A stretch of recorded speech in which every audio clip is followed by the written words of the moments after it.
एक गांव के किनारे दो दोस्त रहते थे। दोनों का पेशा एक ही था, भेड़ बकरियां चराना। एक का नाम अली था और दूसरे का सलीम। दोनों हम उम्र थे, एक साथ खेलते हंसते और दिन का बड़ा हिस्सा चरागा में गुजार देते। लेकिन इन दोनों में एक फर्क था। अली बहुत मेहनती था। वो सुबह सवेरे अपनी बकरियां चरागा में ले जाता, घास तलाश करता, जानवरों को पानी पिलाता और हर वक्त उनकी हिफाजत में लगा रहता।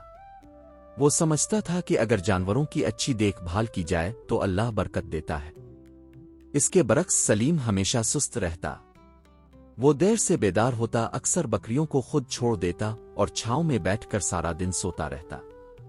कभी वो खेल कूद में लग जाता और कभी दोस्तों की महफिल में वक्त ज़ाय कर देता। जानवर भूखे प्यासे रहते, कमजोर हो जाते और अक्सर खेतों में घुसकर नुकसान भी कर देते। एक दिन का वाकया। एक रोशन सुबह अली अपनी बकरियां चरागा की तरफ ले जा रहा था। इसने सलीम को भी आवाज दी, दोस्त, आज जल्दी निकलो ताकि अच्छी चरागा मिल जाए, वरना धूप तेज हो जाएगी। सलीम ने सुस्त लहजे में जवाब दिया, तुम जाओ, मैं बाद में आ जाऊंगा, मुझे अभी नींद आ रही है। अली ने सर हिलाया और कहा, याद रखो, मेहनत के बगैर कामयाबी नहीं मिलती। फिर वो अपनी बकरियों को लेकर आगे बढ़ गया। सलीम ने दोपहर के वक्त बकरियां निकाली, लेकिन तब तक चरागा खाली हो चुकी थी।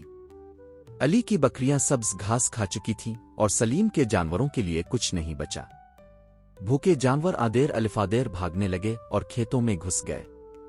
किसानों ने गुस्से में सलीम को डांटा और कहा, अगर तुमने अपनी बकरियों को काबू न किया तो हम नुकसान का हिसाब तुमसे लेंगे। सलीम शर्मिंदा हुआ, लेकिन फिर भी अपनी आदत ना बदली। दूसरा मौका। चंद दिन बाद गांव के करीब भेड़ियों का एक झुंड देखा गया। गांव वाले सबको खबरदार करने लगे कि जानवरों की हिफाजत का खास ख्याल रखो। अली ने फौरन अपनी बकरियों के लिए मजबूत बाड़ बनाई, लकड़ियां जमा की ताकि आग जलाई जा सके और रात को जाग कर पहरा देने लगा। सलीम ने यह सब सुना, लेकिन हंसते हुए कहा, यह सब फजूल मेहनत है, भेड़िए हमारे करीब नहीं आएंगे, मैं आराम से सोऊंगा। रात गहरी हुई। अली पहरा देता रहा। अचानक जंगल से भेड़ियों की आवाज आई। अली ने फौरन आग जलाई और बकरियों को बाड़ के अंदर कर दिया। भेड़िए रोशनी और आग देखकर डर गए और वापस चले गए। लेकिन सलीम की बकरियां खिले मैदान में थीं। भेड़िए वहां जा पहुंचे और कई जानवर हलाक कर दिए। सुबह जब सलीम ने यह हाल देखा तो उसके हाथ सर पर आ गए। सलीम के जानवरों की तादाद आधी रह गई। अब वो बहुत परेशान था।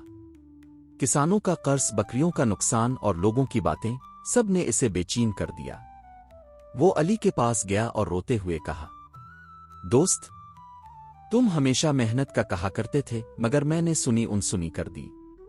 मेरी सस्ती ने मुझे तबाह कर दिया। अब मुझे बताओ, मैं अपनी गलती कैसे सुधारूं? अली ने मुस्करा कर कहा, दोस्त, अभी भी वक्त है। अगर तुम मेहनत करना शुरू कर दो, जानवरों की देखभाल करो और वक्त ज़ाय ना करो, तो अल्लाह फिर बरकत देगा। सलीम ने इस दिन से अपनी जिंदगी बदल ली। वो सुबह सवेरे उठने लगा, जानवरों को चरागा में ले जाता, पानी पिलाता और हर वक्त उनका ख्याल करता। शुरू में मुश्किल लगा, लेकिन जल्द ही इसके जानवर भी सेहतमंद होने लगे। गांव वाले भी खुश हो गए। कुछ महीनों बाद दोनों दोस्त चरागा में साथ बैठे थे।